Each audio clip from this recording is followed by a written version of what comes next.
Yo trabajo en una disciplina en que a veces es mucho más interesante equivocarse que acertar. Porque acertar a veces es confirmar lo que uno ya sabe, pero hay algunas equivocaciones que te llevan a replantearte muchas cosas. Déjenme compartir con ustedes una de estas equivocaciones. En el 7 de noviembre de 2017, Ed Turner y Avi Loeb, profesores en la Universidad de Harvard y de Princeton, compartían conmigo su enorme sorpresa por el descubrimiento con el telescopio Pan-STARRS de Hawái del primer intruso interestelar cruzando el sistema solar, un objeto de unos 100 metros de diámetro que sigilosamente, como si de un enorme murciélago se tratara, se acercó al plano del sistema solar desde arriba a una velocidad de unos 26 kilómetros por segundo, se hundió por debajo del plano y volvió a emerger muy cerca de la Tierra. Cuando nos dimos cuenta de su presencia, estaba ya encima de nosotros. Era como sentir el aleteo de un murciélago en una cueva oscura.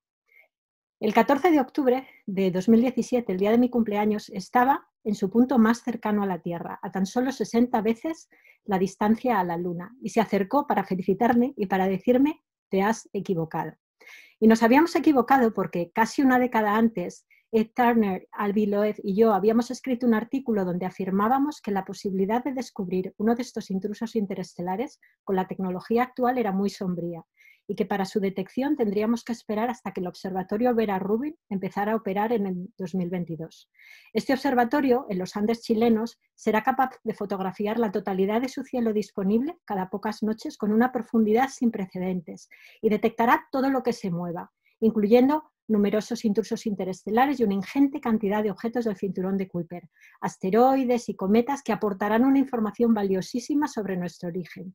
Si es que los 12.000 satélites que piensan lanzar al espacio y que van a contaminar todas estas imágenes lo permiten. Y nos habíamos equivocado porque el primer intruso interestelar se detectó con un telescopio mucho menos potente. En ese artículo de 2009 pensábamos que habíamos resuelto un conflicto entre las expectativas y las observaciones.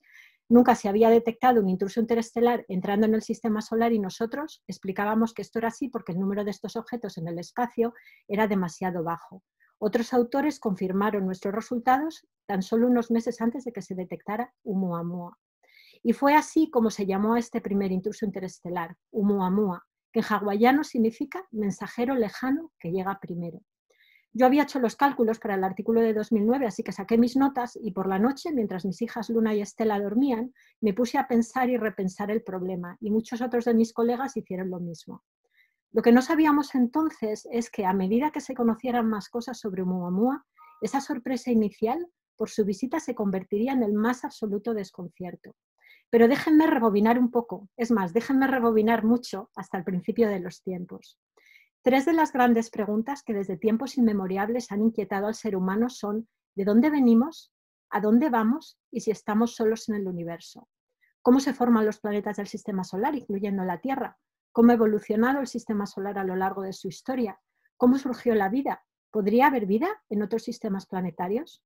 Uno de los actores fundamentales que puede ayudarnos a contestar estas preguntas son los planetesimales. Y Oumuamua, ese enorme murciélago que llegó de la nada, muy probablemente es uno de ellos. Los planetesimales son los bloques de construcción de los planetas, son los legos planetarios, objetos sólidos con un tamaño de entre un guijarro y el tamaño de Pluto.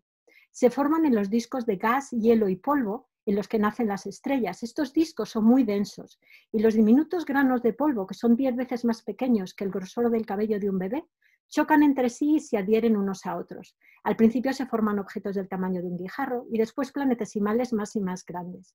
Los más grandes pueden formar planetas y estos, con su gran masa y por medio de perturbaciones gravitacionales, son capaces de barrer hacia las regiones más externas del sistema planetario o al espacio interestelar muchos de los planetesimales que todavía no habían tenido oportunidad de crecer. Y allí, muy lejos de las estrellas, estos planetesimales expulsados permanecen congelados, inalterados.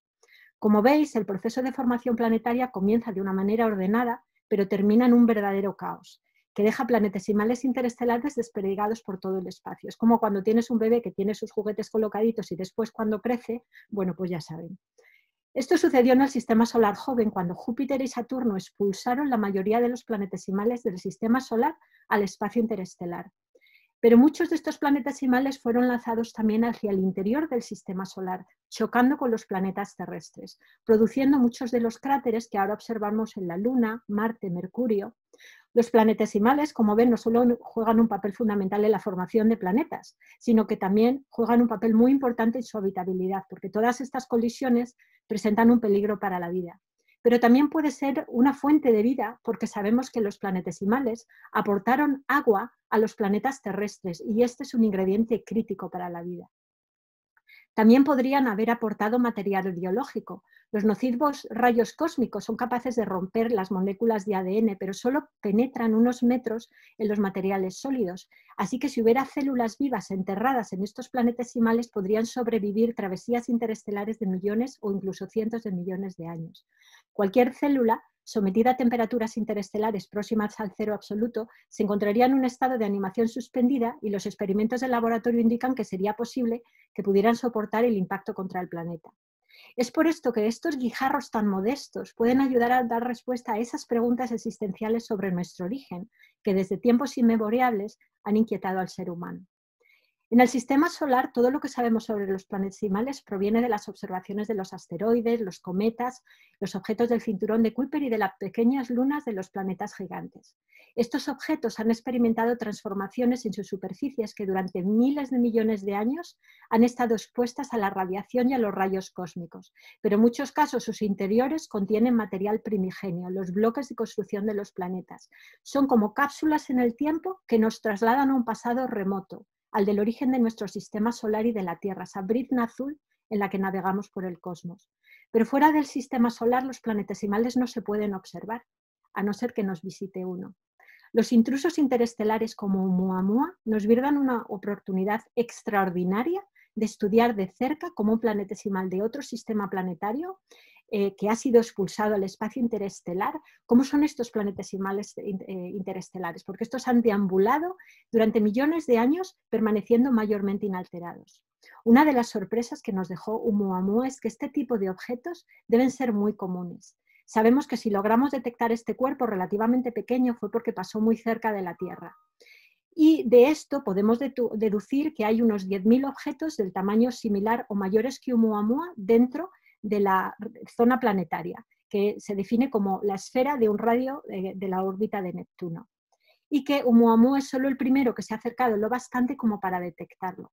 El problema es que no entendemos de dónde puede venir tanto escombro, porque lo que sabemos sobre la formación de sistemas planetarios indica que el número de intrusos debería ser entre 10 y 100 veces más pequeño.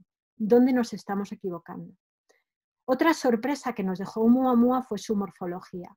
Los cuerpos irregulares del sistema solar son como patatas grumosas que están rotando en el espacio, mostrando pequeñas fluctuaciones en el brillo a medida que muestran a la Tierra caras más grandes y caras más pequeñas.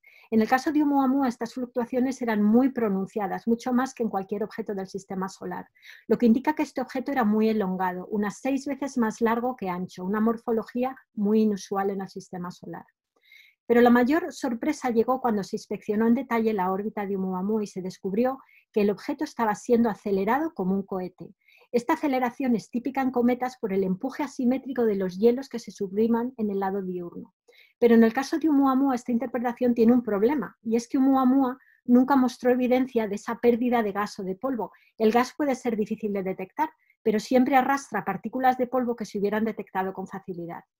Una propuesta que se hizo viral en la prensa y que postuló Avi Loeb, uno de los coautores del artículo de 2009, es que este exceso de aceleración podría deberse a la radiación solar haciendo presión sobre una lámina delgadísima con un grosor submilimétrico similar al plástico aluminizado que se emplea para fabricar globos de cumpleaños. Una estructura de este tipo no se puede formar de manera natural y lo que sugerían era que Oumuamua podría tratarse de una vela de luz alienígena. Teniendo en cuenta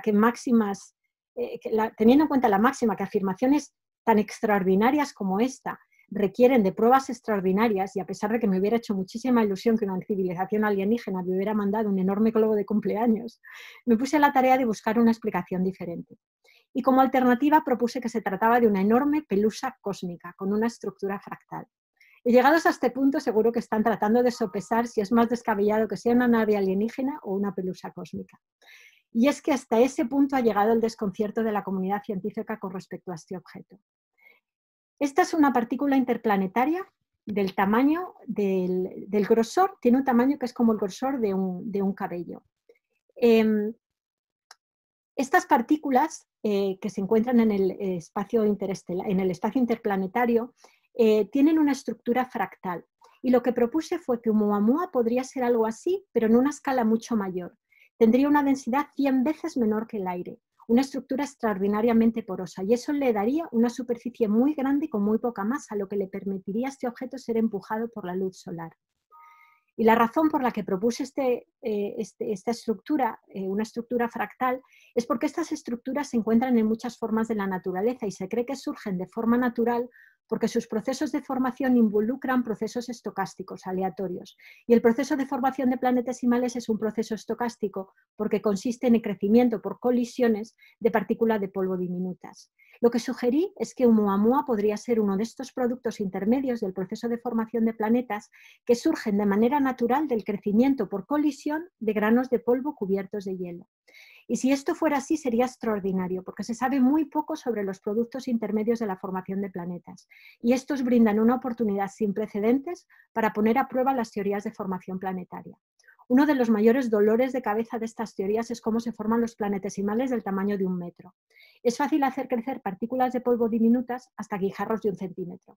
También es fácil pasar de planetesimales del tamaño de 1 kilómetro a embriones planetarios del tamaño de Pluto y de ahí a planetas mucho más grandes. Pero esa etapa intermedia, en que las partículas de 1 centímetro crecen hasta el tamaño de 1 kilómetro, hay un cuello de botella en que el crecimiento es muy ineficiente y esto se conoce como la barrera de 1 metro.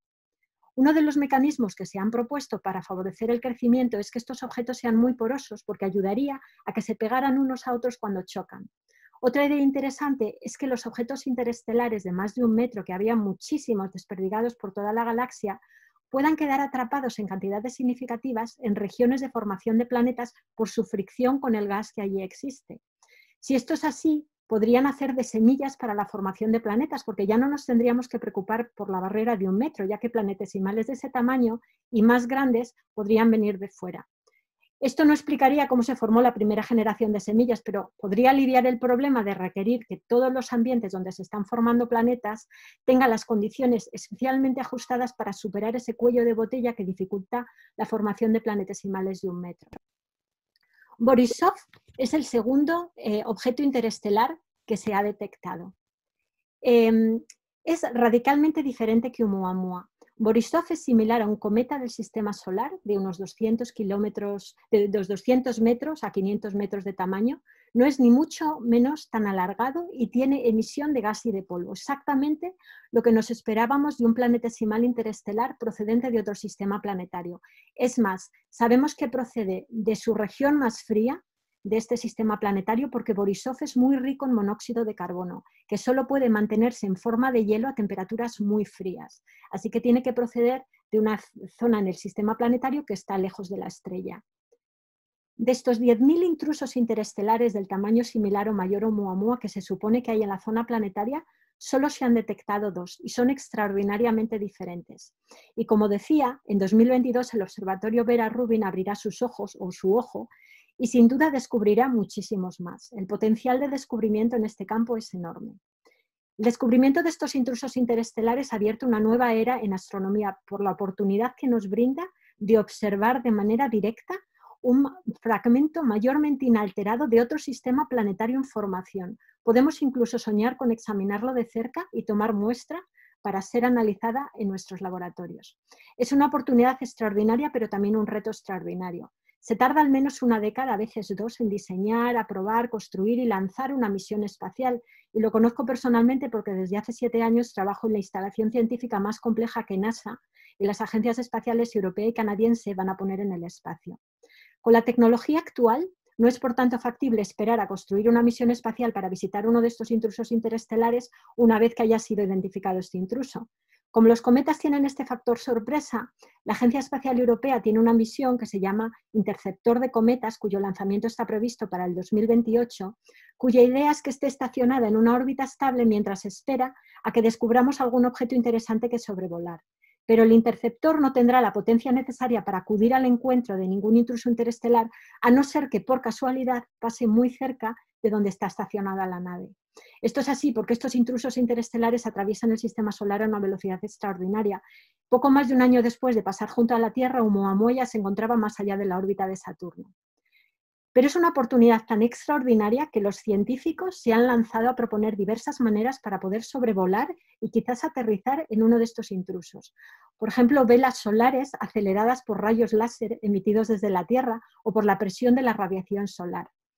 Estarán de acuerdo conmigo que así da gusto equivocarse, porque hemos pasado de pensar de que estas visitas son un fenómeno muy infrecuente a pensar que son lo suficientemente comunes para soñar que algún día podamos sostener un fragmento de otro mundo en la palma de nuestra mano.